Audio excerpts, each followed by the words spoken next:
Hey guys, so in this video we're going to look at how to make a piece of music in Filmstro basically, and we're going to do the full cycle. So I'll get a video into the web app, I'll then score about 1.5 minutes worth of music, I'll do it all in real time as well, and then we'll bounce out that track, we'll put it into an NLE, then we'll finish it off with a couple of final tweaks. So yeah, hope this is useful, let's get into it.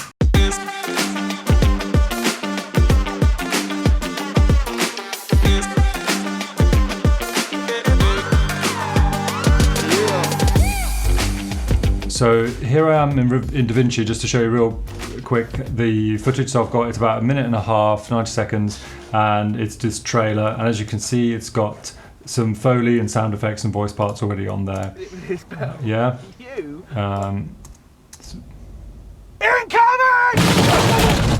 Cool. So I'm going to take that exact same piece of footage then, and we're going to open it in the Filmstro web app. I've got an idea for a piece of music I want to use. It's one called Mad Max, reasonably new release of ours. So I'm just going to click the little pencil icon there to open it in the web app. As I say, I'll let this all play out in real time. So it's going to, depending on how large a track is, it might take anywhere from, 10 seconds to maybe 30 seconds to load through. So it prepares the timeline first, it grabs the template as well, and then it should open, and it's obviously fetching all of the audio in the background as well, of which some tracks have absolutely loads. So yeah, you just got to be patient at this stage. We are also screen recording this obviously, so that has a bit of an impact. Anyway, so yeah, here we are then. So it's open Mad Max, but of course we haven't got anything to look at yet. So I'm going to bring the trailer in as well, this little trailer footage, by loading the video, and then I'll just select that here. As long as it's an MP4, it should load, and if it's not bigger than, I don't know, I want to say 200 meg, probably on the outside, then yeah, you shouldn't have any problem. So that's loaded in now. We can't see anything, of course, because the first frame is black, but that's fine. And then let's just listen to where we are at the moment, just to sort of see roughly what the ballpark is, because this track here, it has opened up in the hero template. So this might already be close. I may not have to do an awful lot. Let's have a look.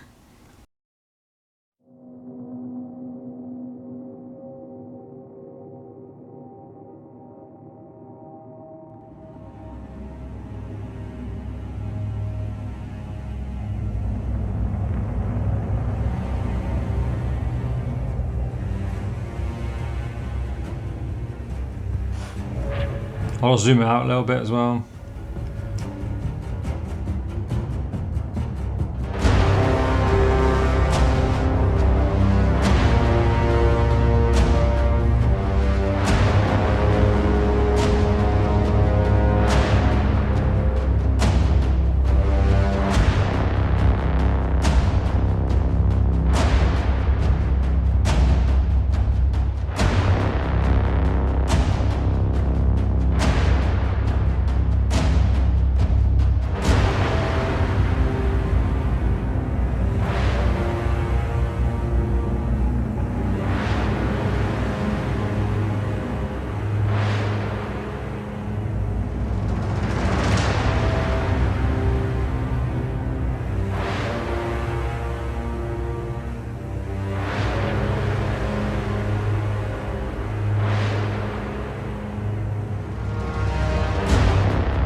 Okay, obviously the main thing to notice there is that the footage ends about there, and then the track goes on, so we're going to sort that out. That's the first thing to do. So I think, so if you want to make a track longer or shorter, what you need to do first is identify that you can see here it's got these numbers, right? And the numbers basically are the sections. So number 1 through 1-4 is section 1, right, of the music. Then you've got section 2, section 3. And a Filmstro track is always 3 sections, absolute minimum. So but this one's got about 5 in here, right? So we can get rid of some. So we're just gonna, I'll zoom out again. So what we're gonna do first is we're gonna get rid of this one here, and I'll just use this icon here, remove selected section, and that's made that down to 3. Now, you're probably thinking that's 4, and it essentially will be once we sort this out and make it a bit different again. But basically this section 3 actually includes these additional ones, which we've now called 4 here. In future, there'll be just 3-5, I guess that will become, because the third section of a Filmstro track is often longer because it includes a really nice ending and something to just musically kind of bring bring the piece to a close and just satisfyingly kind of close that out. And so if I just play it right from the end here, you'll actually, well, I'll just cue it up first real quick, make sure the audio engine isn't unhappy.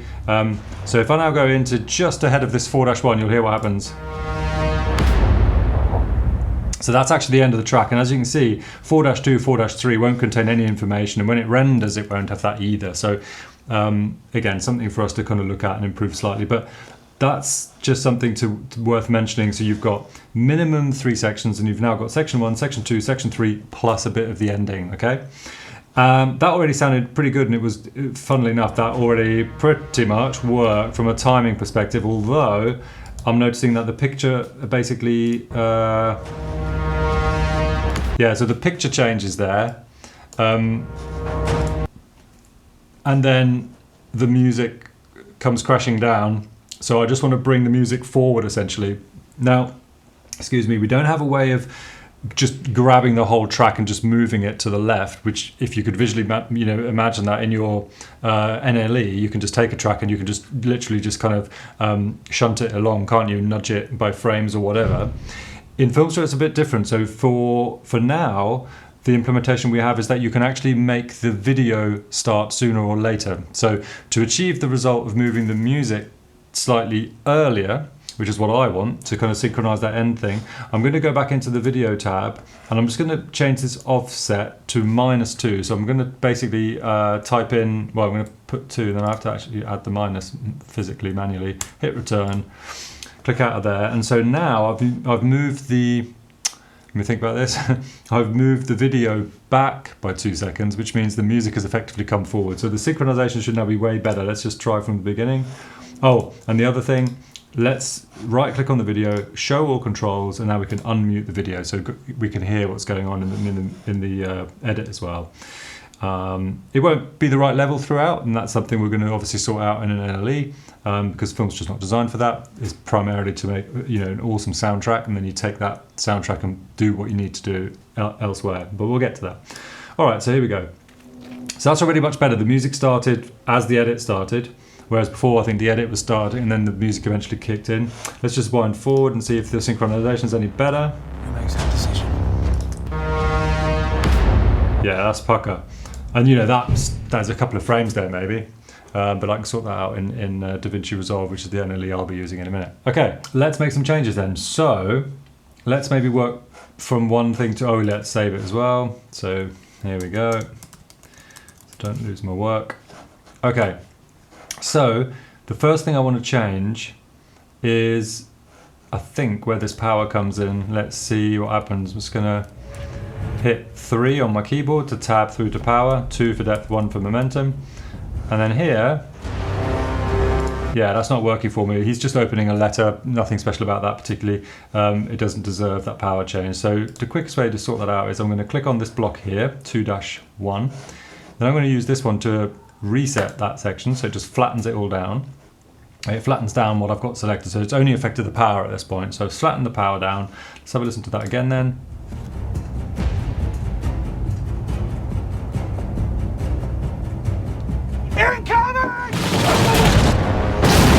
That's fine. I think we could probably have that power come in a bit differently there. So let's click on the block again. And now where the power changes is on the right hand side of that block, yeah? So we're going to say out shape then, because that's on the right. And we're going to maybe put, let's say, a medium, but we'll make it an ease in, and let's have a listen to that. Incoming! Incoming! Nice. Okay, and then we'll just check what happens next. Okay, that's a big scene change there, where it goes, it falls off a cliff pretty much. So maybe let's take out the next 2. So I did click and then shift click. I'm going to put snap on now to make sure that my edits are really, really clean. So I'm just going to make that go down to nothing there. I could also have hit the reset, but yeah, same, it comes to the same thing. Let's have a listen to that. That's cool. I also want to make it slow, so I'm going to just I'll leave the selection actually as it is, and I'll just clear those down as well.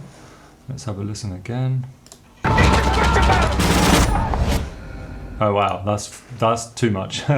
So now what I'm going to do is I'm going to bring that depth back. So let's select from here all the way, shift click to there. Still on snap, so that's fine. Bring the depth all the way up. Cool, I'll just save. So now let's have a listen to that.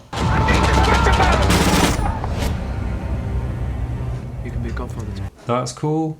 I feel like this power could just come down a bit more gradually. So let's just click on the one block. This time you can see that the change I want to make is on this left-hand side there, right? So I'm going to just use the in shape this time, and I'll select perhaps a fade out kind of shape, and maybe we'll do a medium. Let's have a look. Yeah, that's nice. You can be a godfather to my son. His name's James. It'd be an honour. Okay, that scene change, I want to bring in some... I keep hitting stop, which as you can tell actually is annoying because it then shuttles the player all the way back to the beginning of the edit. Instead of which I should just keep using pause, which is spacebar, because then I can see the frame that's currently in there, and also it just keeps me in the right place. Yes, so let's bring in momentum then. Let's see what the momentum's doing. It comes back up anyway, so let's select this block here. And again, we're going to go right side because that's where we want to affect the change. And let's make it massive. And we'll just keep it on linear actually for now. Let's see what that sounds like. It'd be an honour. We've murdered out here. Not murder here. Yeah, that's all working, apart from, again, that power change was too sudden there. The snap transition basically it works for lots of stuff, but for some of the orchestral stuff it might not, because there might be, particularly for a drum part or percussion part, there might be like a kind of pre-roll, literally a kind of a roll, rum kind of thing going on, or like some sort of cymbal thing. So for that, what often is very good is if you bring it in with like an ease in, so that's this shape. And then I think size-wise, we're going to go with medium. Let's have a listen. Not murder here. Who knows that decision? God. Genuine. You. That's good. So the music's quite intense now, and you're probably noticing that some of the voice parts are difficult to then hear, over this kind of more intense kind of music. Yeah, like that bit there. But that doesn't change my... Oh, I've done it again. That doesn't change my decision about the fact that this music at this point should be this intense now, and I know I've already got in my mind, okay, well, this is going to get, slightly pushed down underneath any other parts that we need to hear, but I'll do that, as I say, back in DaVinci then. So, yeah, I think I'm going to leave it there for now. I think, what else we could do, of course, we could have an alternate version where we try some different stuff, but, I'm not sharing this with the client. I don't need to get sign off, so I'm just going to leave it on my main version, commit to this, and just render it out. I'll do this in real time, and, but yeah, the caveat with this is that it does take longer if you're screen recording, or if you're running multiple web apps or whatever, or you've got, more than one browser open, or et cetera, et cetera. So typically for something, what is this, about 90-second edit, so it's a reasonably big track, so I'd usually say this would be about between 20 and 30 seconds, something like that. Can be up to a minute maybe to render a large track, and depending on how long your piece of music is, if you've gone over 3 minutes or something, then it can take a little amount of time, but yeah. Just wait for this to render through, and then, as I say, I'll take this final track then, import it into DaVinci, and then we'll just do the final little things in there, and yeah, that'll complete this little tutorial.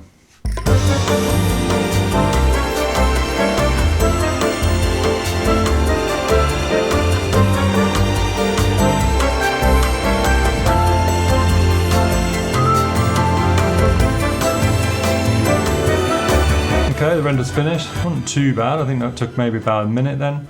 And we can listen to it here if we wish. You can get a preview basically in the browser. So there's your static custom soundtrack. Any clicks or pops that you might have heard, small little artifacts when the sliders were moving and loads of different audio was getting streamed to then react in real time, etc. That's all removed in the render, which is great. So I'm literally just going to download that now. Where it says export, slightly confusing. That actually is the render button again, so don't hit that. It's actually, you want to hit this thing up here, which is the download. So let's stick this onto the desktop for now. So we'll grab the audio, put it inside of the media bin in DaVinci then. There we go. and we'll drag that into the timeline in this edit view here. And the first thing you can see actually is that the music is a little bit longer. There's obviously a bit of an audio tail there, and there's a little bit of silence afterwards as well. So what I'm going to do is, just to get a better look, I'm going to go into the Fairlight tab, or the audio tab in DaVinci basically, where we can basically scroll to make things bigger vertically and horizontally and stuff, which is quite useful. And I'm going to go just to the end there, and here I'm just going to trim the silence to there. That's fine. And then at the beginning I'm going to trim a little bit of silence as well, and then just move the whole thing to the left. Do a little bit of a fade in there, which is already kind of a kind of shortcut tool immediately there in Resolve. And you can see I've marked the out at sort of the end of the video file, obviously. So we may have to just truncate this fade out because there's quite a lot of audio tail. The actual music ends at about, let's see if we can zoom in here. The music ends basically, on this hit here. So we can probably do a little fade there anyway. Let's have a listen to that there actually.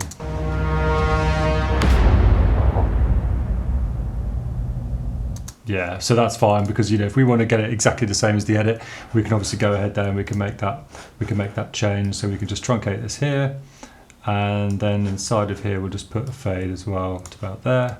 That's fine. Okay, and then basically let's have a look at where the audio is causing issues in terms of how loud the music volume is. So obviously we could do this manually. We could go ahead and then we could just, like in your NLE of choice, I'm sure you've got ways to kind of create new keyframes for volume, for example, like this, and then you can kind of, manipulate the volume whenever you see visually, obviously, that you've got some stuff happening in the film that you want to accentuate and you want to make sure that your music doesn't kind of take over. But it's going to undo that for now, and I'm just going to do a wholesale effect inside of DaVinci. So what I'm going to do then, I'm going to basically set up a global control to do the ducking for me. So on audio 2, which is the music, I'm going to basically open the dynamics area here. It's very small on this screen, so forgive me for not being able to do a really good demonstration, but then I'm not doing a tutorial on DaVinci as such. But yeah, you put a compressor on there and you set it to listen. And then basically what that means is it's getting the signal input from a different source to control or set off the compressor. Here, all you want to do in the dynamic section is basically make the sidechain to send, which basically says send the music from the video audio, voices, the Foley, etc. Send it, so it basically goes to a bus essentially, and then that is taken from the sidechain. That's then basically fed into the compressor which we have now on the music. So let's just do some settings on here. We'll just change the threshold and set the ratio quite high just to really kind of drive this home to show you guys.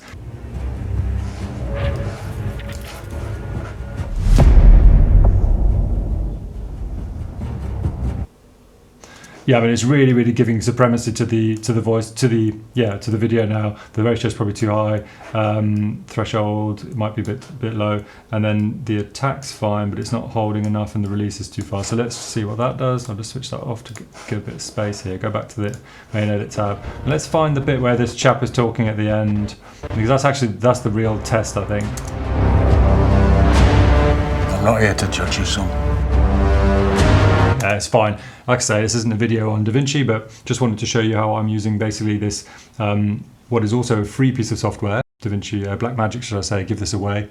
There's a DaVinci Resolve version which is free. I hope that's been useful and you've gotten something from seeing me basically take a short edit, use it in Filmstro to create a piece of music for that, using the video just as a reference basically, and then bouncing that out, importing it into an NLE, and just finishing it off with the finishing touches such as compression to kind of do the ducking that sometimes you guys will definitely want to do.